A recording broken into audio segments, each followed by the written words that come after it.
Yeah, I mean, it's kind of a question mark. The first fight was uh not a blowout, but it was just kind of uh, easy for Ankalaev to control where the fight went down, and I can't imagine that Pereira has done anything drastic to change the way he fights. Alex Pereira is pushing himself to the limit in training camp, bringing in world-class fighters to hone every weapon ahead of his rematch with Magomed Ankalaev. The stakes couldn't be higher as Pereira looks to reclaim his lost honor and prove he's still the man to beat.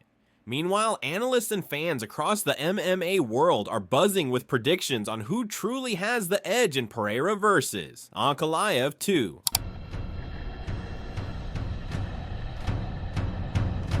Let's dive right into it. Makes sense. What a leaping knee! But he hits them. It's like he's a heavyweight and they're a lightweight. I'm telling you, he's got freaky power.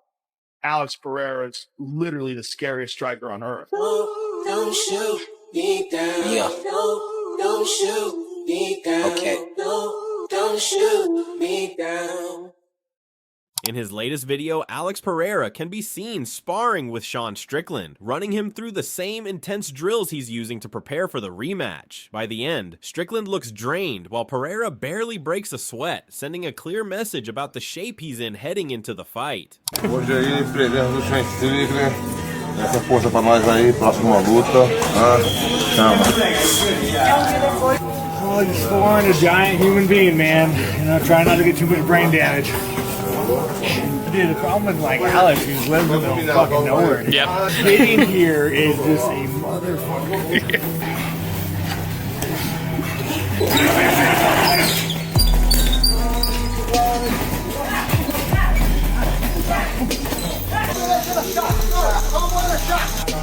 Strain, man.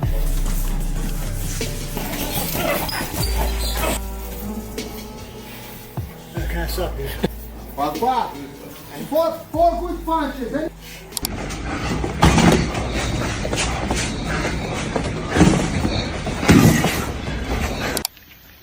Chama ou não chama? Ei, ô Glovão. O cara disse que ia fazer um churrasco bom pra nós aí, hã? Porra! From Texas, huh? From Texas. It's a steakhouse. Yeah, bro, I'm real bad, guys. Real bad here. Chama, tá bom? Chama!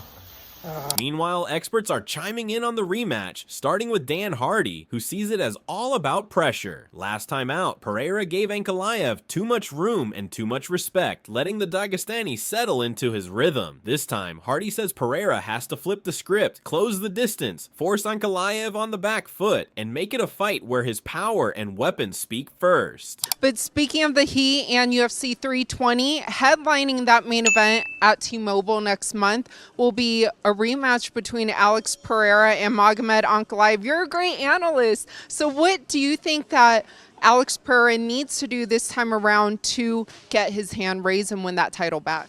I think he needs to close the range down a little bit. You know, I think maybe he had a little bit too much respect for Ankalaev in the last fight. I also think he wasn't quite sure which hand Ankalaev was going to play. You know, and Ankalaev is very, very confident as a... According to Hardy, Ankalaev's wrestling threat alone forced Pereira to hesitate in their first fight. But that's not when Pereira is at his best. He's most dangerous up close, slipping punches, loading up counters, and using his size to make opponents panic. For the rematch, Hardy thinks Pereira needs to cut the cage, stay in Ankalaev's face, and even lean on the clinch to keep the pressure constant. Striker. His wrestling's always been a backup in his game, and he's never particularly wanted to use it too much.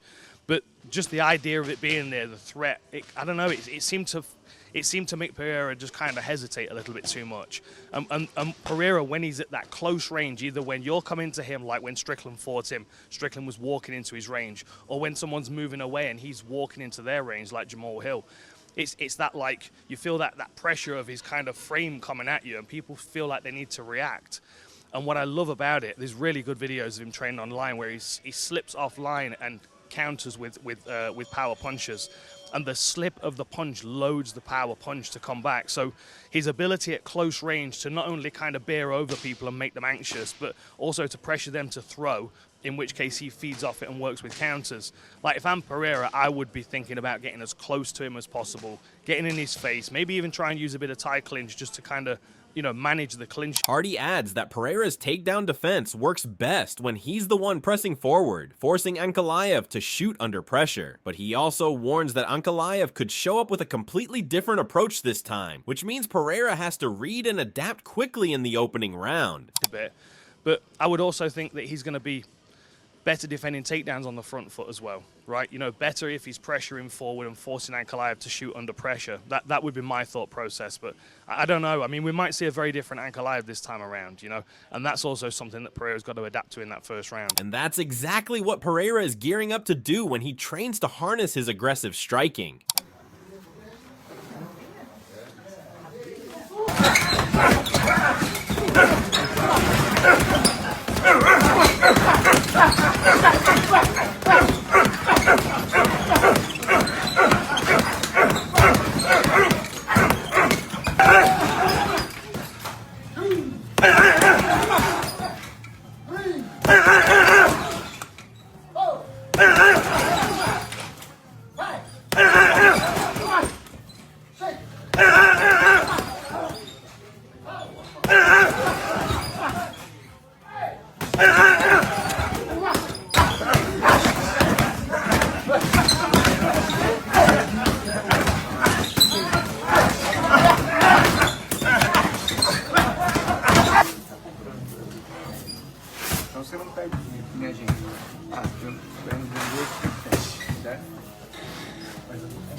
Whereas Modestas Bukauskas is firmly siding with Ankalaev. He admits Pereira is incredible, but believes Ankalaev is only leveling up and will bring an even sharper game in the rematch. Pereira's power is real, yet Bukauskas thinks that the southpaw stance from Ankalaev remains a puzzle too tough to crack. Still think Ankalaev's gonna do the job. As amazing as Pereira is, I think Ankalaev will even be stepping up his game even more and implementing it even more. I knew the strikes from Pereira's side wasn't quite as much, but I do feel that southpaw style is going to be a difficult puzzle for him to deal. On the other hand, Jean-Paul Lebesnoyani is all in on Pereira. He admits he's not just a fan, but a student of his style, constantly taking notes and trying to add elements of Pereira's game into his own. That connection makes his pick clear. He's backing Pereira in the rematch, confident the champ's unique skill set will shine through when it matters most. Gotta go with Pereira with this one. I'm a fan of his. You know, I try to emulate his style. I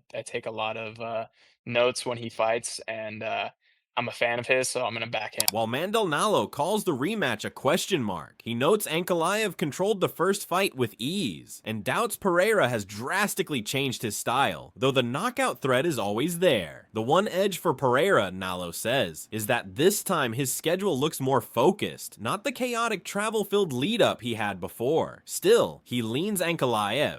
Yeah, I mean, it's kind of a question mark. The first fight was not a blowout, but it was just kind of easy for Ankalaev to control where the fight went down. And I can't imagine that Pereira has done anything drastic to change the way he fights. Obviously, he's always got the chance to score a sick knockout, but like, it's like the only thing that makes me think Pereira has a better shot is that his social media schedule doesn't seem as messed up as it was before the first fight. Like, before the first fight, it just he was like in Korea sparring some heavyweight, and then like at every UFC event, and then he went to Japan, and it's like, I don't know how you can perform doing that. And then he had fought Khalil Roundtree and Jamal Hill, like he fought everybody before that. So I don't know, maybe he's been able to come back and just like commit to training and game planning more.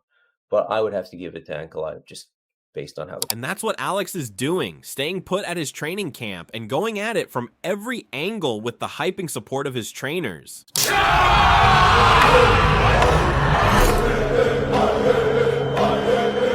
Os meus fãs adoram onde eu chego, eles me apoiam, sempre gritando chamo. E é uma energia assim muito boa, né? Que é algo positivo, motivação, vamos lá, let's go. Alex Pereira, um cara humilde, coração assim gigantesco, cara de pedra. Acho que um cara mais tímido mesmo, mas de um grande coração, um grande ser humano. A Steak, né, que é meu patrocinador, pô, eu tô muito feliz, né, com todo o trabalho que a gente vem fazendo. Bom, vai ser uma luta diferente, isso eu prometo pra vocês. Pode cobrar depois, chama.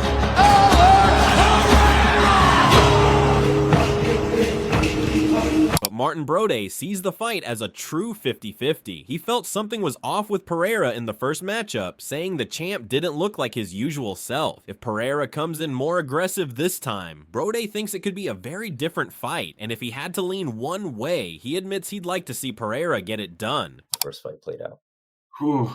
That's a tough one. That's a tough one to decide. We will see, because Alex Pereira, in their last fight, seems like something was not right about him, because he was like not like we are usually used to see him fighting. So we will see if he come in like more aggressive fashion into that fight. So I got that fight like 50-50. Okay, who would you give the edge to though? If you had to pick someone, who do you think gets it done? I would like Alex. However, Santiago Luna is backing Ankalaev, saying his style is one Pereira just can't solve. Between the pressure, the cage grappling, and the constant threat of takedowns, Luna believes Ankalaev will drain Pereira's gas tank and break him down. He expects the same game plan as before, but wouldn't be surprised if Ankalaev mixes in more wrestling to make the night even easier. Man, unfortunately, I think Ankalaev is going to get him again. Oh, Ankalaev. I think he has a style that Pereira can't beat. It's the pressure and the knowledge that Ankalaev has of Pereira just, throwing that left hook to or those power shots to knock out, where he's mixing up with the cage grappling, that drown. Because a lot of people think like, oh, you're on the fence, you're not really taking damage or getting.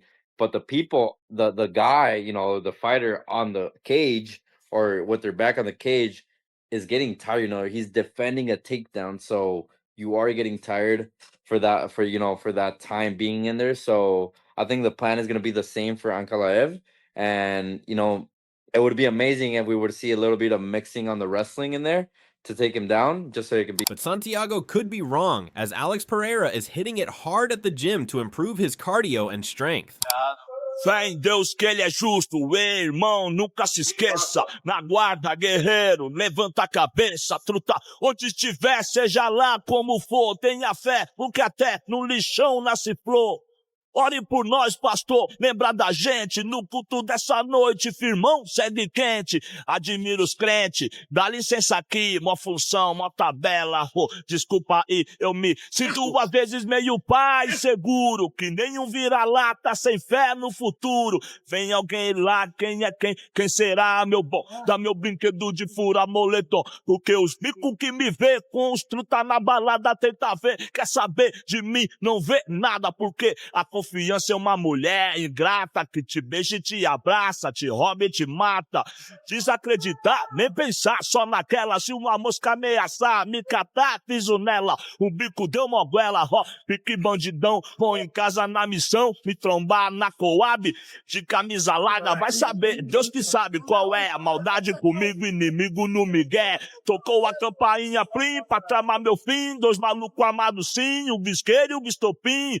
Ponto pra chamar a minha preta pra falar que eu comi a mina dele, se ela tava lá, vadia mentirosa nunca. Michael Bisping echoes the sense of high stakes, pointing out that Pereira is chasing redemption while Ankalaev rides a 7-year unbeaten streak, second only to John Jones at light heavyweight. With those storylines colliding in Las Vegas, the rematch feels bigger than ever. Alex Pereira, Poltan, the former middleweight and light heavyweight champion of the world, that just lost his belt last time out to Magomed Ankalaev. Of course, they were going to do a rematch. And this one goes down at UFC 320 at the T-Mobile Arena in Las Vegas. Magomed Ankalaev defends his belt against Alex Pereira. Ankalaev hasn't lost in 7 years. He has the second longest win streak in the UFC light heavyweight division behind who? Looking back on the first fight, Bisping doesn't hold back. He says Pereira looked hesitant and out of rhythm, even losing the striking exchanges that should have been his domain. In Bisping's eyes, it was a classic trap, strikers overthinking the takedown threat only to get outboxed instead. That's exactly what Ankalaev pulled off, and it made Pereira look unlike himself. John Jones, the GOAT. Let the hate begin. And this fight card is shaping up to be ridiculous. Now, there's 2 big title fights on there and 3 fights were announced. We'll get to those in a minute. A lot of pressure on Alex Pereira coming into this one. And you know, after he lost the fight to Magomed Ankalaev last time out, there wasn't much volume. There wasn't much wrestling either. If anything, Magomed Ankalaev beat him on the feet. It was just a hesitant, tentative performance from Pereira, and I understand that. I've been in there with wrestlers myself, and you think that when you throw, they're going to shoot, and then the guy doesn't shoot, he starts throwing punches, he beats you at your own game, and he kind of makes a dick out of you, right? I've been there. I know what it feels like. Bisping admits Ankalaev isn't a Khabib or an Islam on the mat, but stresses he doesn't have to be. By blending just enough wrestling with sharp, disciplined striking, Ankalaev disrupts opponents and forces hesitation. For Pereira, that means no holding back. He's got to push forward, throw with intent, and take command if he wants his belt back. And yes, Magomed, even though he's from Dagestan, isn't a Khabib-level wrestler or Islam Makhachev or something like that, but he does have wrestling in his back pocket. He beat him at his own game. But Pereira is under a lot of pressure here. He's got to come out. He's got to be aggressive. He's got to go forward. If he's going to get that belt back and get some pride back, he's got to win this fight. Bisping also highlights the crossroads Pereira faces. Another loss could push him toward new ventures. He's already hinted at karate combat or even a move to boxing, and money isn't a factor. But a win changes everything, putting him right back on top at 205 and possibly setting up a blockbuster clash with heavyweight star Tom Aspinall. Because if he doesn't, this might be the last time we see him fight in the UFC. We saw him have a bit of a meltdown on Twitter recently when something didn't go his way. I forget the exact tweet, what it was, but you know what I'm talking about if you follow the sport. And now he's talking about potentially fighting for karate combat. He's talking about potentially boxing. He's made an absolute fortune. He's left his mark on the sport. But if he beats Magomed Ankalaev, then of course, you know, forget about all those conversations. He's going to be staying in the UFC, and he'll probably fancy his chances against Tom Aspinall at some point down the line.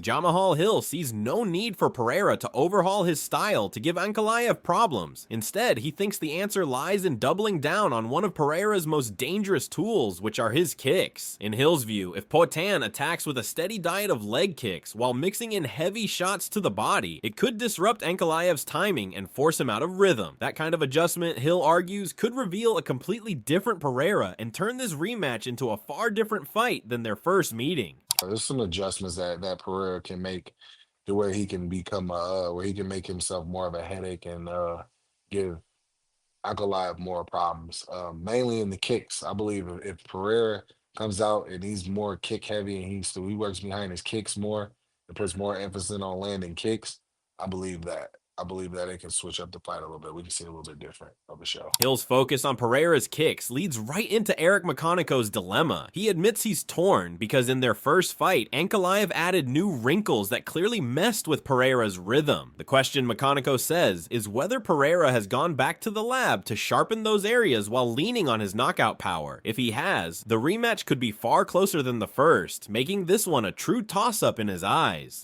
Let's see if Alex Pereira goes back and goes in the lab and fixes it, and I don't know, Alex Pereira has that punch, man, and I don't know, man.